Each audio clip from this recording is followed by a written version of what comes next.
तो भाई मांग किए हैं तो ये बात तो बहुत पहले से हम कह रहे हैं कि शराब नीति कोई गलत नहीं है। शराबबंदी होनी ही चाहिए, लेकिन क्रियान्वयन में गड़बड़ी हो रही है। इसीलिए हम नीतीश कुमार जी से बार बार बोलते रहे हैं और हम धन्यवाद देते हैं नीतीश कुमार को कि हमारे ही कहने पर वो तीसरी समीक्षा उन्होंने की है। और तीसरी समीक्षा में प्रावधान है कि जो मामूली रूप में पी करके जाता रहा हो उसको पकड़ना नहीं है। यहाँ तक के कि अगर पाभर आसेर ले करके घर पर जा रहा हो कोई मकसद से बोतल में, तो उसको पकड़ना नहीं है, तीसरी समीक्षा में है। लेकिन हमारे जो यहाँ इम्प्लीमेंटिंग अथॉरिटी हैं वो उसी को पकड़ते हैं जो पी करके जाते रहा हो घर पर, जो पाभर ले जाते रहा हो उसको। और ये लोग जो बड़े बड़े 1000 लीटर 2000 लीटर लाख लीटर के तस्करी करते हैं उसको पैसा लेके छोड़ रहे हैं। तो इस चीज को नीतीश कुमार को कर्व करना चाहिए, इसके लिए समीक्षा करना चाहिए एक चीज। और दूसरी मामला ये है कि शराबबंदी से बिहार सरकार को बहुत आर्थिक क्षति हो रही है। ये भी नीतीश कुमार को सोचना चाहिए।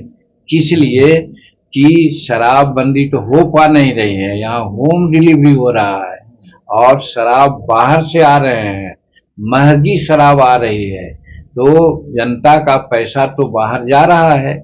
इस पर विचार करना चाहिए। और दूसरी बात सबसे प्रमुख है कि शराबबंदी के चलते हमारे जो गरीब लोग हैं, किसी के बहकावा में किसी के कहने पर शराब बनाता है, तो जो शराब बनाने की प्रक्रिया है उससे इतर होकर बनाता है। वो 2 घंटा में शराब बना लेता है, विषैली शराब, नौशादर देता है, यूरिया देता है, गाय को पिलाने वाली दवा देता है, और वो विषैली शराब गरीब लोग पीता है। अमीर लोग तो बड़े बड़े लोग 10,000 20,000 50,000 का बोतल पीते हैं, उनको दिक्कत नहीं है। दिक्कत है हमारे गरीब लोगों को जो मेहनत कश है, अपना कोई कारण से थोड़ा पी लेता है, लेकिन वो शराब नहीं पी रहा है, वो विषैली विष पॉइजन पी रहा है। और इसके चलते हमारे जितने भी शेड्यूल कास्ट के लोग हैं और खास करके भैया मुसहर, उसकी लॉन्गेविटी कम हो रही है। हमारे सामने हमारे साथ काम करने वाला विशु मांझी हमारा समवयस्क था, आज 5 साल पहले वो दुनिया से चला गया, इसलिए कि वो शराब पी रहा था। उसी प्रकार से अन्य लोग हैं हमारे। आज हम तो हर रोज गांव जाते हैं, आज भी गांव जाएंगे, उस गांव में देखते हैं कि हट्ठा कट्ठा नौजवान भैया का आदमी आज देख रहे हैं कि ट्यूबरकुलोसिस से पीड़ित है, तो वो है।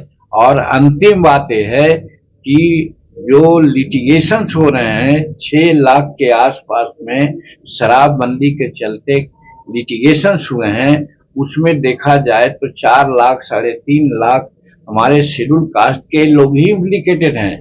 कोई जमानत पर हैं, कोई जमानत लेने की प्रक्रिया है, कोई भागे फिर रहे हैं, इत्यादि इत्यादि कारणों से। तो इस तरह से शराबबंदी का समीक्षा तो होनी ही चाहिए।